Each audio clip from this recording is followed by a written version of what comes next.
Good morning dear students. Saurabh sir की online English class में आप सभी का स्वागत है। आज हम अपना topic direct indirect direct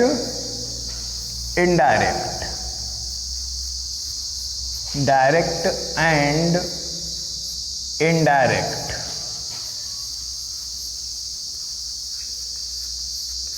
speech.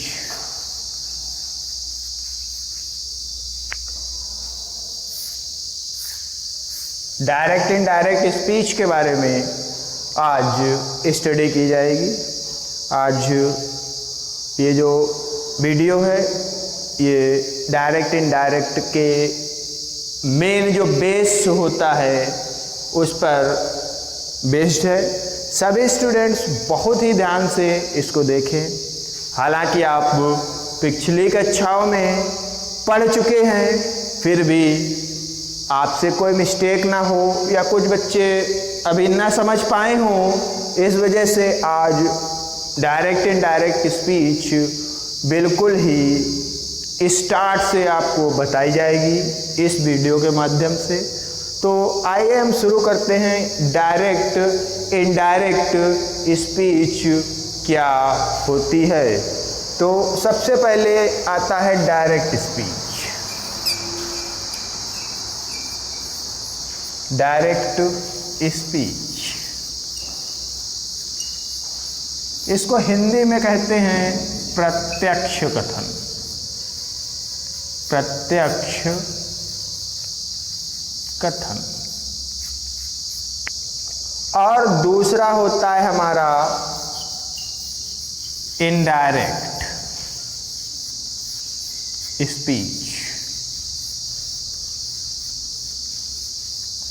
इसको बोलते हैं हम अप्रत्यक्ष कथन।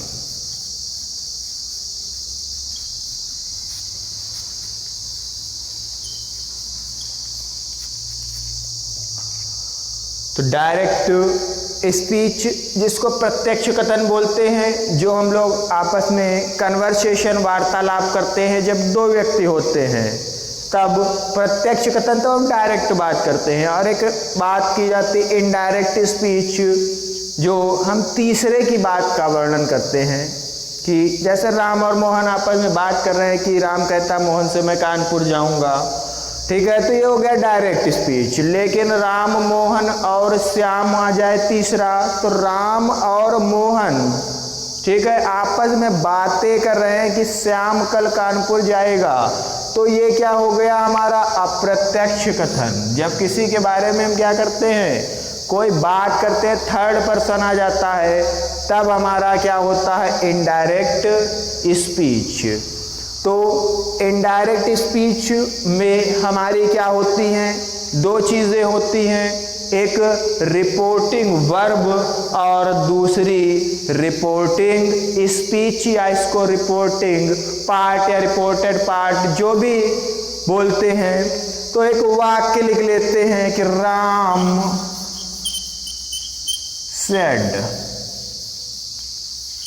Ram said Mohan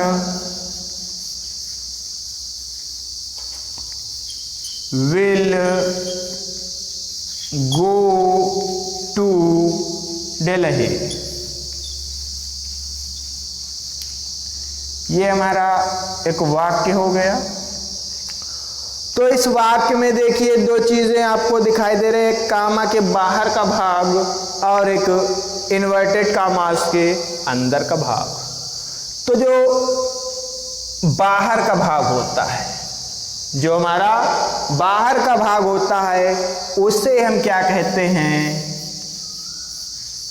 reporting verb. ये हमारा जो पार्ट होता है ये रिपोर्टिंग वर्ब कहलाता है। और दूसरा पार्ट जो होता है वो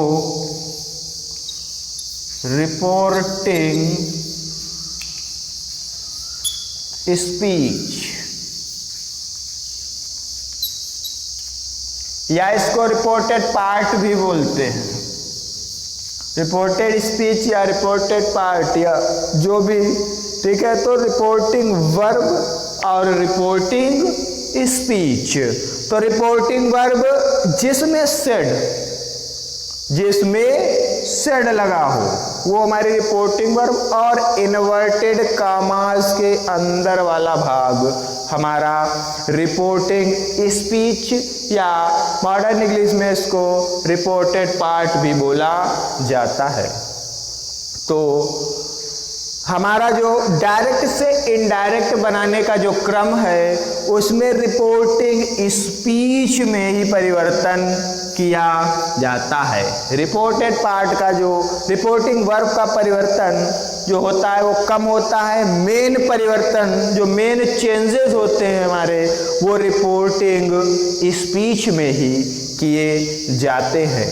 तो आज हम सबसे जो जनरल रूल्स होते हैं कि किन दशाओं में हमारे जब हम डायरेक्ट से इनडायरेक्ट में वाक्य को कन्वर्ट करते हैं तो क्या होता है, कोई परिवर्तन नहीं होता है। किन दशाओं में ऐसा होता है कि जब हम डायरेक्ट से इनडायरेक्ट बनाते तो वाक्य को क्या करते हैं, ज्यों का त्यों जोड़ दिया जाता है। तो आइए देखते हैं कि कौन कौन सी दशाएं हैं या कौन कौन से रूल्स हैं।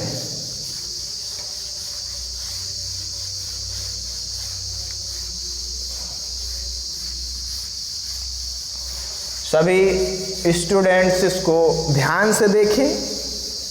ये डायरेक्ट इनडायरेक्ट का बेस है, यही से डायरेक्ट इनडायरेक्ट आपको पढ़ाया जाता है। पिछली कक्षाओं में आपने पढ़ा भी होगा। तो आइए देखते हैं क्या रूल्स होते हैं। रूल्स देखते हैं।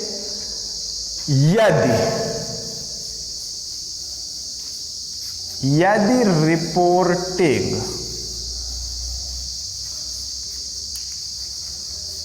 रिपोर्टिंग वर्ब,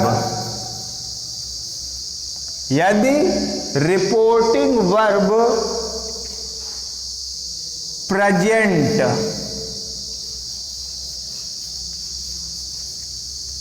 प्रेजेंट टेंस या फ्यूचर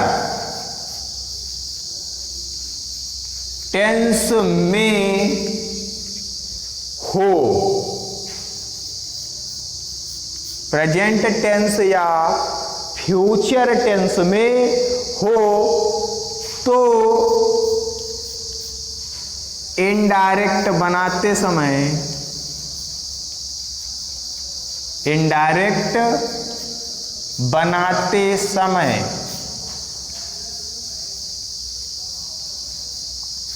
कोई परिवर्तन नहीं होता है, कोई परिवर्तन नहीं होता है।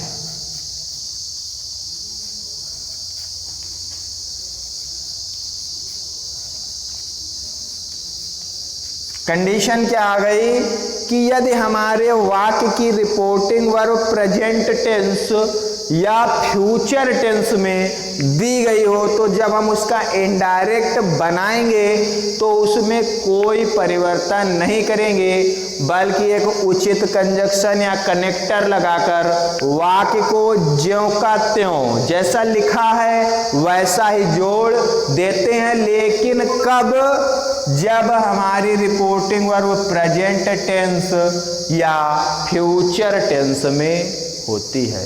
तो एक वाक्य लिख देते हैं, Ram says,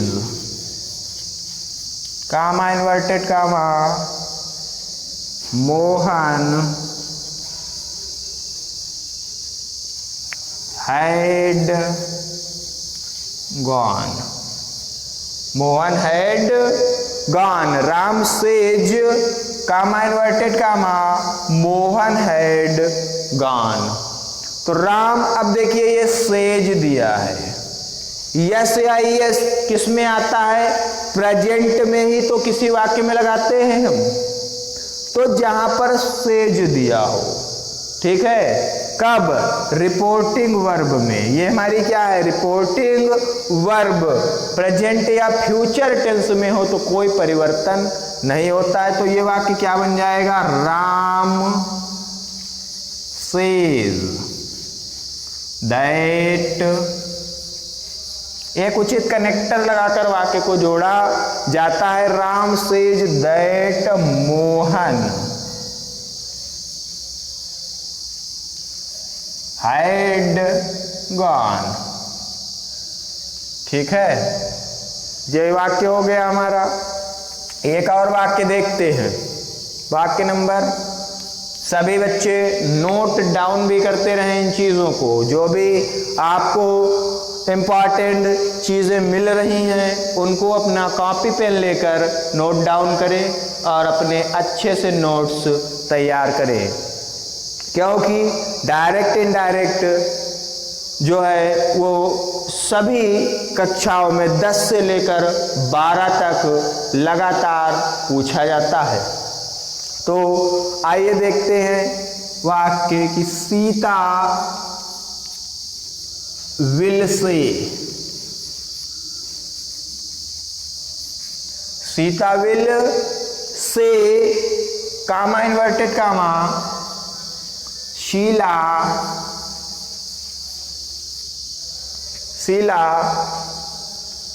is going to market।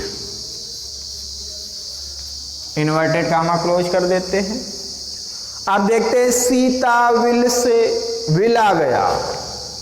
Will या शैल किस में आता है? फ्यूचर टेंस में आता है। तो जब प्रेजेंट टेंस या फ्यूचर टेंस में हमारी क्या हो? रिपोर्टिंग वर्ब हो तो टेंस में परिवर्तन नहीं होता, अर्थात इस वाक्य में भी हम कोई परिवर्तन नहीं करेंगे। तो क्या हो जाएगा? सीता विल से। सीता विल से, Sita will say that. Sita will say that क्या हो जाएगा? शीला। ज्यों का त्यों जोड़ देंगे, कोई परिवर्तन नहीं। Sheela is going to market. ठीक है, तो इस तरीके से हमारा ये डायरेक्ट इनडायरेक्ट का जो पोर्शन है उसमें जो कुछ रूल्स ऐसे होते हैं जिनमें हम टेंस में कोई परिवर्तन नहीं करते हैं।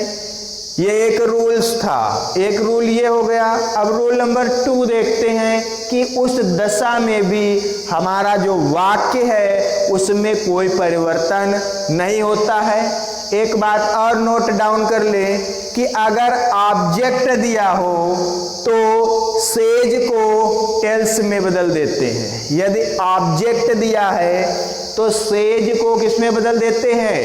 टेंस में बदल दिया जाता है। ठीक है, अगर वाक्य दे दिया जाए कि Ram says to Mohan, to Mohan comma inverted comma Ravi is playing. Ravi is playing.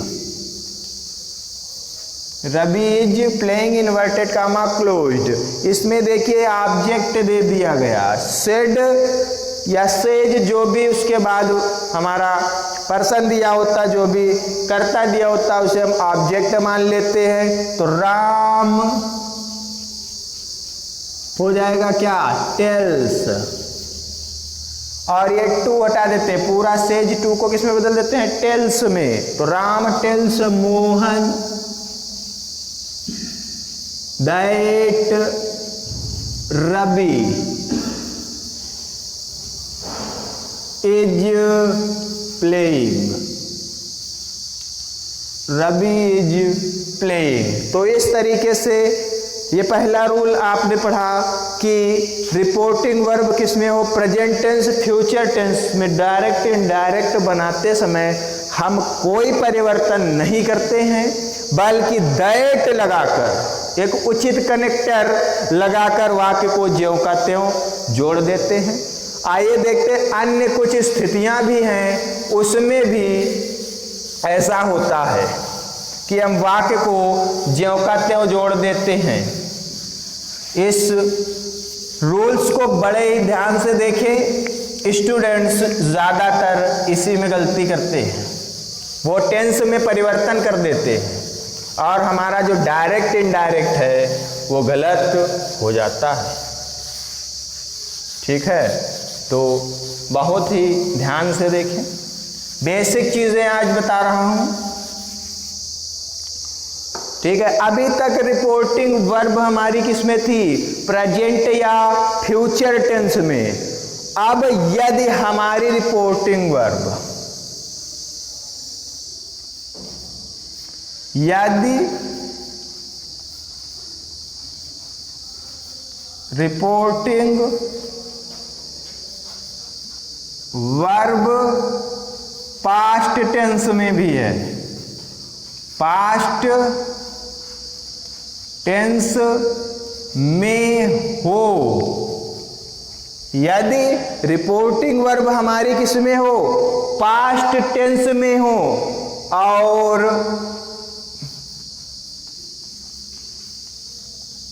और निम्नलिखित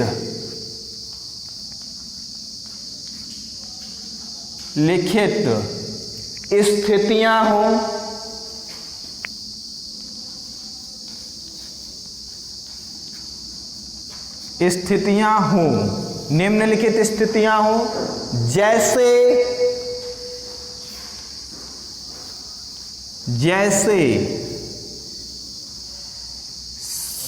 यूनिवर्सल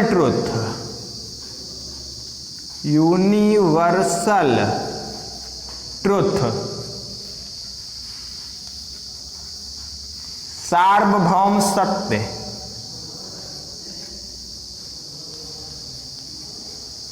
सार्वभौम सत्य। ठीक है, आदत, कोई आदत दी गई हो, हैबिट,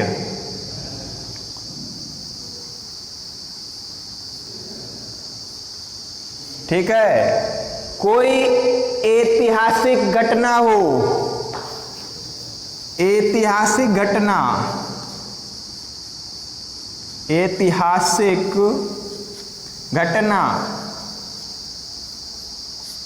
कोई ऐतिहासिक घटना दी हो। ऐतिहासिक घटना मीन्स क्या होता है, हिस्टोरिकल मूवमेंट,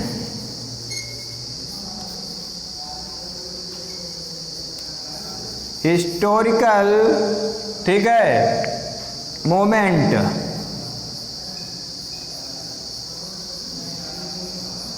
कोई ऐतिहासिक घटना, हिस्टोरिकल मोमेंट, इंसिडेंट, कुछ भी कह लें, और या कोई कहावत, कोई कहावत, अपने यहाँ इंडिया में कहावत बहुत बोली जाती है, ठीक है, कोई कहावत जिसको कहते हैं प्रोवर्ब, जिसको क्या बोलते हैं, प्रोवर्ब। ठीक है, तो यदि रिपोर्टिंग वर्ब पास्ट टेंस में हो और निम्नलिखित दशाएं या स्थितियां या कंडीशन हो, जैसे यूनिवर्सल ट्रुथ, सार्वभौम सत्य, आदत, हैबिचुअल एक्शन, ऐतिहासिक घटना, हिस्टोरिकल मूवमेंट, या कोई कहावत, प्रोवर्ब, तब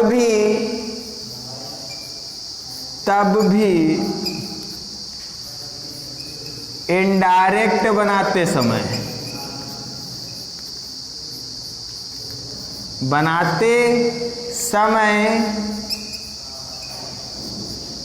टेंस में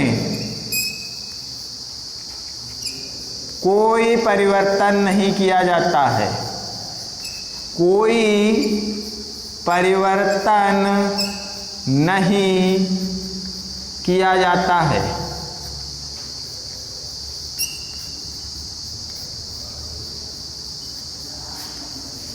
कोई परिवर्तन नहीं किया जाता है।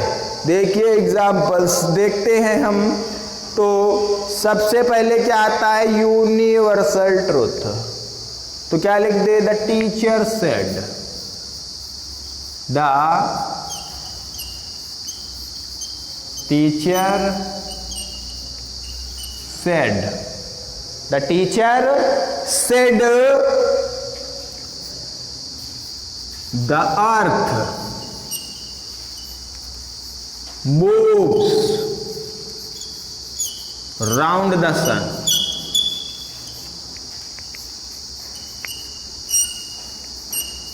The earth moves round the sun. ये बात हमारी किसके अंतर्गत आती है, यूनिवर्सल ट्रूथ। Universal truth. कुछ बच्चे सोच रहे होंगे ये यूनिवर्सल ट्रुथ क्या होता है। तो यूनिवर्सल ट्रुथ वो ट्रुथ सत्य है जिसको हम जानते हैं, आप जानते हैं, और विज्ञान साइंस ने भी क्या कर दिया है, प्रूव कर दिया है। वो हमारा होता है क्या, यूनिवर्सल ट्रुथ, सार्वभौम सत्य। मैं भी जानता हूं, आप भी जानते हैं, और साइंटिफिकली प्रूव किया जा चुका है। ये बात साइंस ने प्रूव की है कि the earth moves around the sun, कि पृथ्वी सूर्य के चारों ओर चक्कर लगाती है। तो अगर इस तरीके से यूनिवर्सल ट्रुथ कोई दिया हो तब भी हम क्या करेंगे, वाक्य में कोई परिवर्तन नहीं करेंगे, बल्कि दैट लगाकर वाक्य को ज्यों का त्यों लिख देंगे। द टीचर सेड दैट, ठीक है, दैट लगा देंगे, कामा इन्वर्टेड कामा हटा देते हैं। The earth moves round the sun.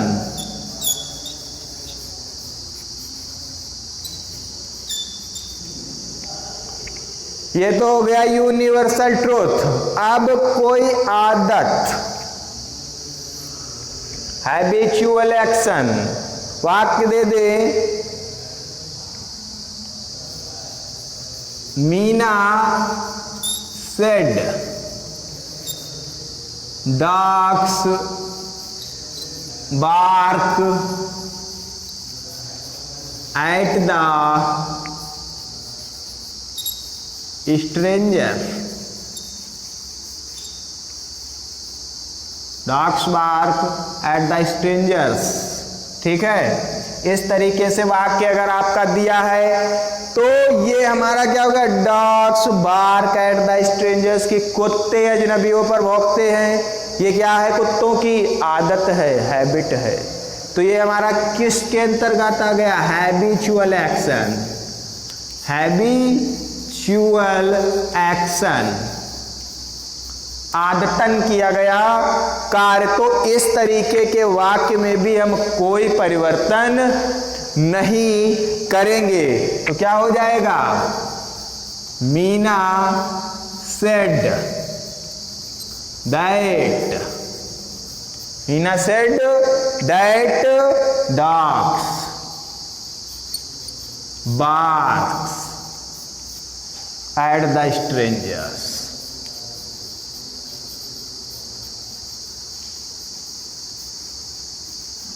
Dogs bark at the strangers. अब हमारा तीसरा नंबर क्या आता है, हिस्टोरिकल मोमेंट। हिस्टोरिकल मोमेंट, कोई ऐतिहासिक घटना दी गई हो, जैसे एक वाक्य लिख दे, my father said, my father said, my father said, Gandhi ji, Gandhi ji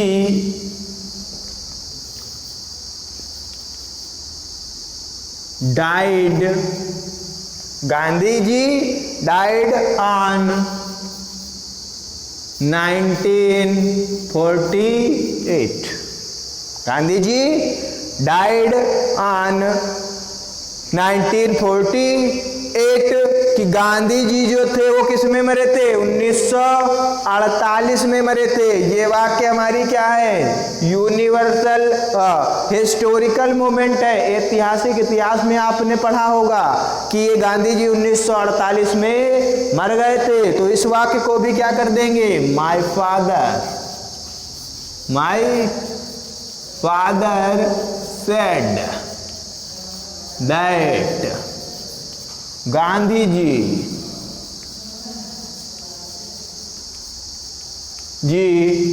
died on 1948। ठीक है, अब ये हमारा क्या हो गया? Historical movement. ये क्या हो गया? हिस्टोरिकल मोमेंट हो गया। अब आपका नंबर आता है एक और सबसे लास्ट, ये proverb. What is proverb? Proverb कहावत। इंडिया में क्या होता है? हर बात कहावत में कही जाती है कि कह देते भैंस के आगे बीन बजाना, नाच न जाने आंगन टेढ़ा, तरह तरह की प्रोवर्ब्स आती हैं। तो इन प्रोवर्ब्स, अगर ये प्रोवर्ब दी गई हों, ठीक है, तब भी हम क्या करते हैं? डायरेक्ट इनडायरेक्ट में कोई परिवर्तन न करके वाक्य में दैट लगाकर ज्यों का त्यों जोड़ देते हैं। तो देखते हैं, the teacher said,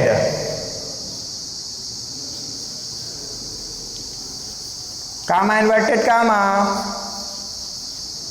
to and to,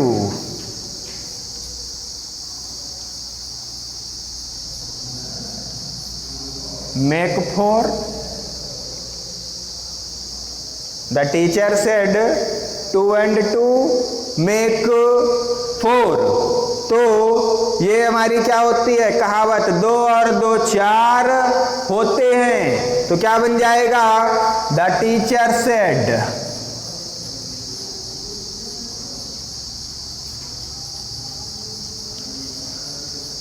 that 2 and 2